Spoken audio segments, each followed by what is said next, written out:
Look at your calf right now. Feel it, that soft muscle behind your shin bone. Now try to remember the last time you woke up in the dark, because that muscle turned to stone. Foot pointing hard downward, pain like a knife shoved under the skin. You clawing at the mattress, trying to force your toes back up toward your shin.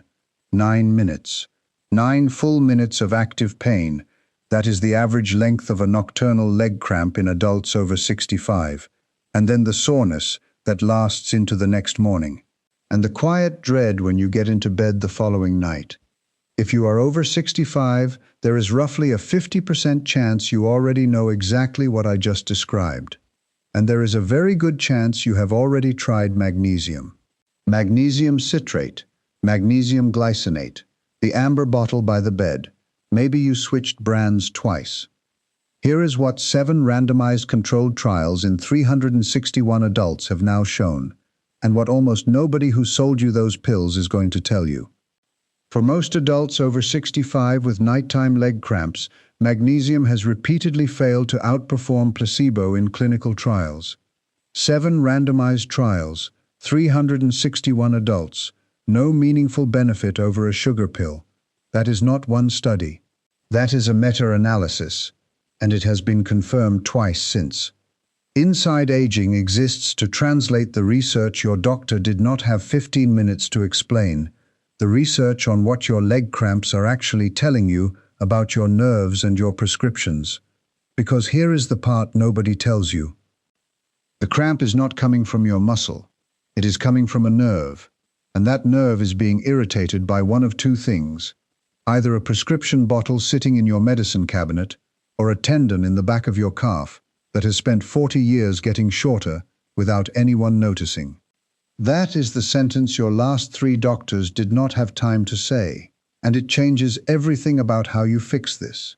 If this is starting to make sense to you, if you are hearing something about your own body that nobody has ever bothered to explain, take 1 second and hit that like button. When you do, YouTube pushes this to thousands of other people over 65 who are lying awake tonight, clawing at their calf, blaming themselves for aging.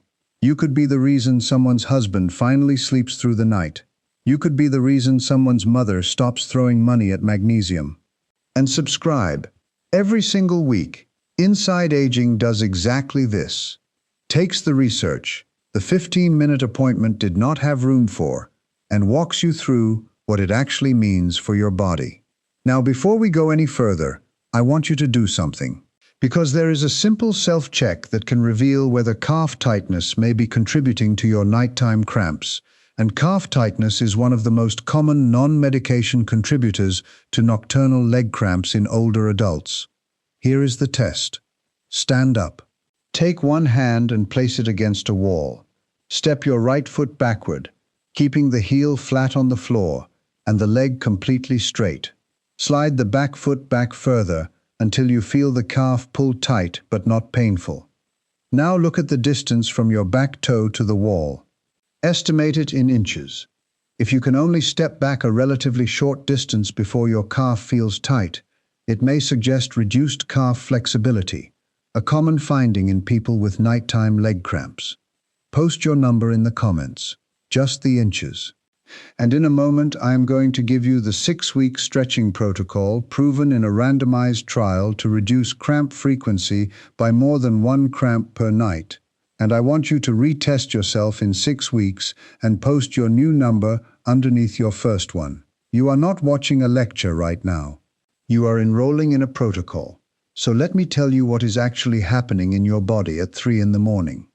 Doctors used to think leg cramps were a mineral problem. Not enough magnesium, not enough potassium, not enough calcium in the muscle. It sounds intuitive. A muscle spasms. Must be short on something. The research now says the intuition was wrong. Electrical recordings taken from muscles mid-cramp show something very different. The muscle is firing at 40 to 60 electrical discharges per second. But the discharges are not coming from the muscle itself. They are coming from the nerve that runs from your spinal cord down to your calf. That nerve is misfiring, discharging on its own, without any signal from your brain telling it to. Think of it like a short circuit in a single motor nerve. One nerve. In your calf, firing on its own at 2 in the morning. That is why magnesium does not fix this. Magnesium is a mineral. This is a nerve problem. And here is where the second piece comes in. When you sleep on your back, your foot naturally rolls forward, toes pointed. In that position, the calf muscle and the Achilles tendon behind it are already at their shortest possible length. Now add 40 years of sitting in chairs, wearing shoes with a heel, and never squatting down the way your grandparents did every day of their lives, and your calf is chronically shortened before you even get into bed. A short muscle whose nerve is prone to misfiring is a muscle ready to seize. Any small trigger will do it. A rollover, a dream movement, a stretch, and then you are awake. That is the actual mechanism. Which brings us to the real villain, because that misfiring nerve does not just start misfiring on its own.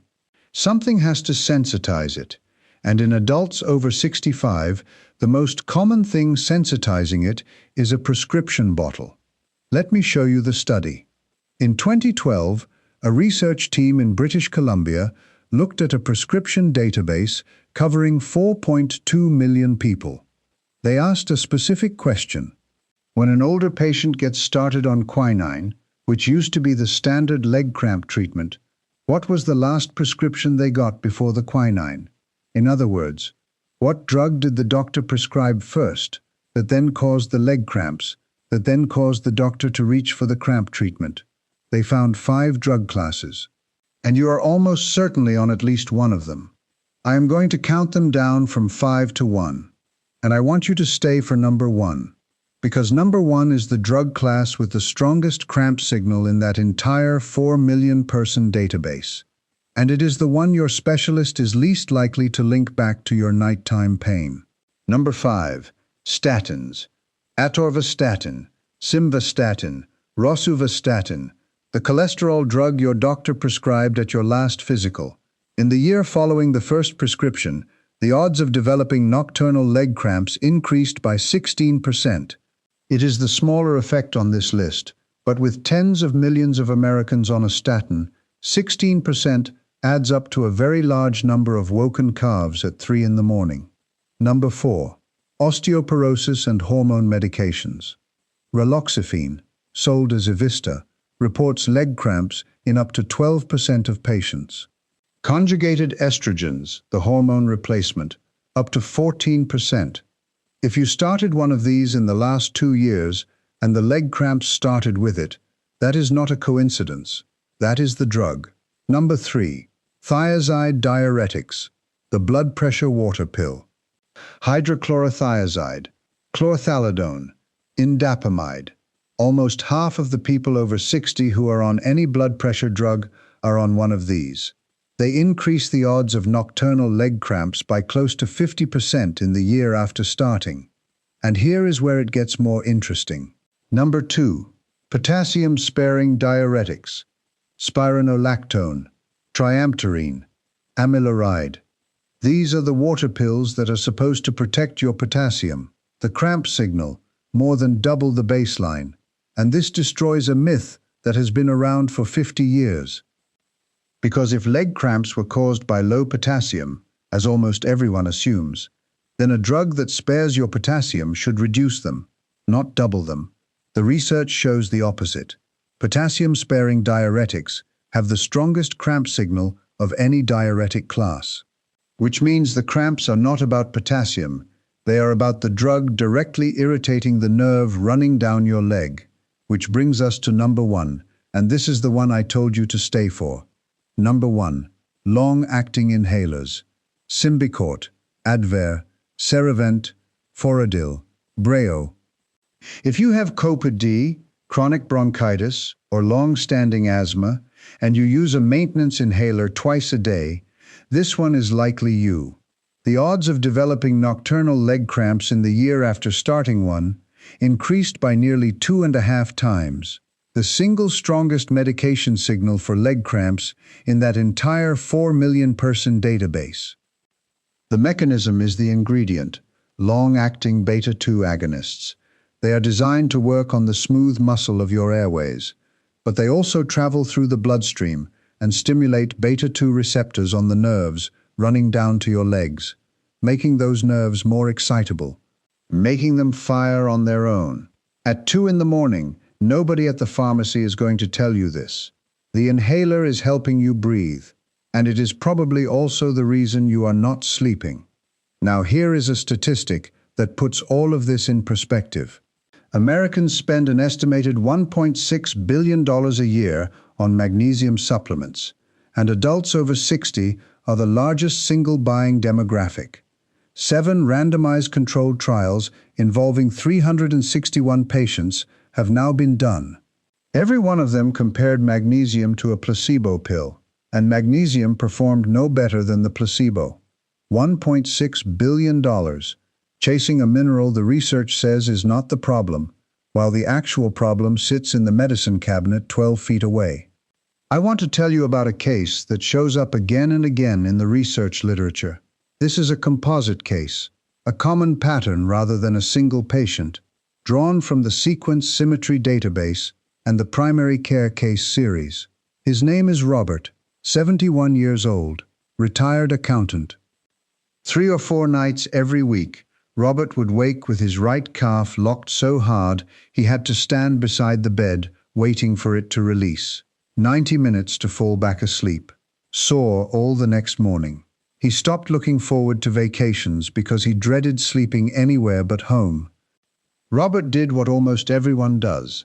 He bought magnesium citrate, then magnesium glycinate, then Epsom salts for the bath. He ate a banana every night for the potassium.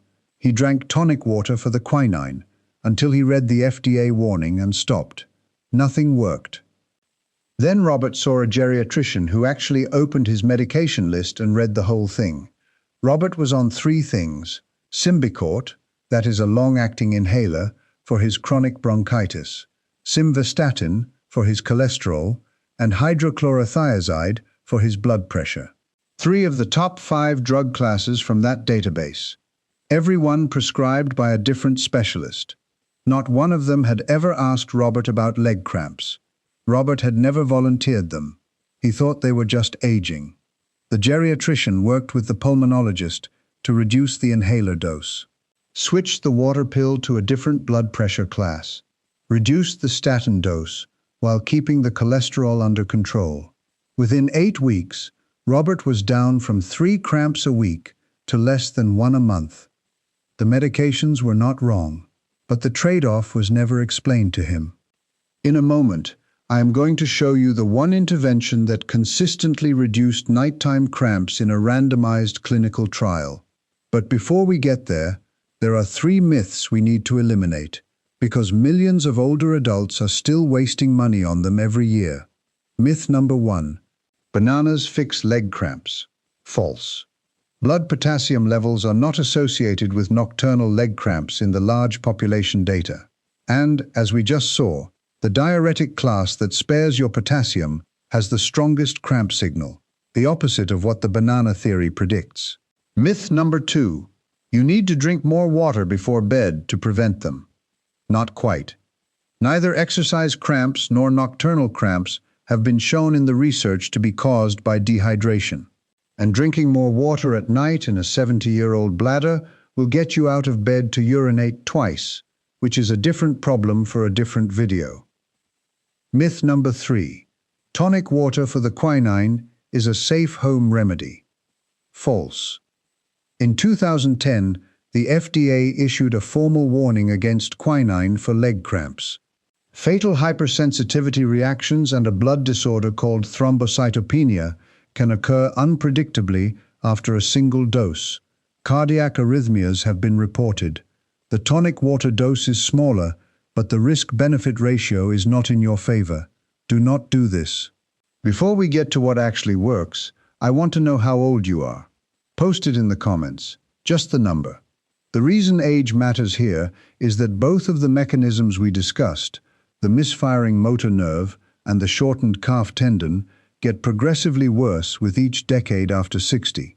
That is why prevalence rises from about 25% in your 50s to 50% by your 70s, to over 60% in your 80s. It is also why the interventions I am about to give you work better the earlier you start them. If you are 65, you are catching this at the right time. Here is the 3-step protocol. Step 1. The nightly stretch. This next step costs nothing. No pills, no supplements, no equipment. Just 3 minutes before bed. In 2012, a randomized trial took 80 adults over 55 who woke up to leg cramps regularly and split them into 2 groups. One group did nothing new. The other did one stretch before bed. Calf stretch, front foot forward, back leg straight, back heel flat on the floor. Lean forward from the hips until the back calf pulls tight. Hold 10 seconds, 3 times each side. Just that. Under 90 seconds. And within 6 weeks, cramp frequency dropped by more than 1 full cramp per night. Cramp severity dropped more than a point on a 10-point scale. Then the researchers added a second stretch. Hamstring stretch. Sit on the edge of the bed. One leg out straight on the mattress. Reach toward your toes. Hold 10 seconds, 3 times each side. Why the hamstring? Because a tight hamstring changes how your knee sits at rest, which changes the resting tension on the calf below it. You cannot fix one without addressing the other. Total time, 3 minutes. Right before you get in bed. Every night for 6 weeks. That is the protocol.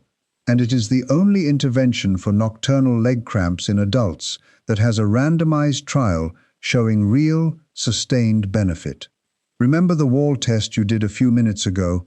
In 6 weeks, after doing this every night, I want you to come back to the comments and post your new number underneath your first one. If your calf has lengthened even an inch, your cramp risk has dropped with it. Step 2. The medication audit. Bring every pill bottle to your next appointment. Not a list on a piece of paper, the actual bottles. Ask the doctor specifically, is any medication I am on the leg cramp list? Long-acting inhaler, water pill, statin, osteoporosis drug, estrogen, antidepressant in the Shri family, daily naproxen for arthritis. The question is not whether to stop the drug. The question is whether there is another drug in the same class without the cramp signal. In most cases there is. Do not stop any prescription medication on your own. Always discuss changes with the doctor who prescribed it. Step 3. Ask your doctor about vitamin K2. In a corrected 2025 version of a randomized clinical trial, originally published in JAMA Internal Medicine, 180 micrograms of a specific form of vitamin K2, called menaquinone 7, taken in the evening, dropped weekly cramp frequency from 3.63 per week down to under 1 per week. In adults 65 and older, and the benefit showed up within the first week. Not a mineral, a vitamin that is thought to influence how calcium is handled in tissues throughout the body, although researchers are still studying exactly how this reduces nighttime cramps. One important caution: vitamin K2 interacts with warfarin. If you are on a blood thinner, Coumadin, warfarin, or the newer anticoagulants, you must consult your doctor before starting it. This is one of the most promising new supplements to discuss with your doctor, especially if stretching and a medication review have not solved the problem on their own. The research is still relatively new, but the early results are strong enough that it deserves a conversation at your next appointment. For years, you were told your leg cramps were simply part of getting older. The research says otherwise. Sometimes the answer is not another supplement. Sometimes it is understanding what your body has been trying to tell you all along. There is more research sitting in medical journals right now that could change how you sleep, how you walk, and how you manage your body after 65. Research most people your age will never hear about because nobody has translated it out of the journals. That is what Inside Aging does every single week. Subscribe so you do not miss it. And if this helped you, take 1 second and share it with somebody you love. Somebody whose leg cramps have been dismissed as just aging for the last 10 years. You are not helping me, You are helping them get one full night of sleep back.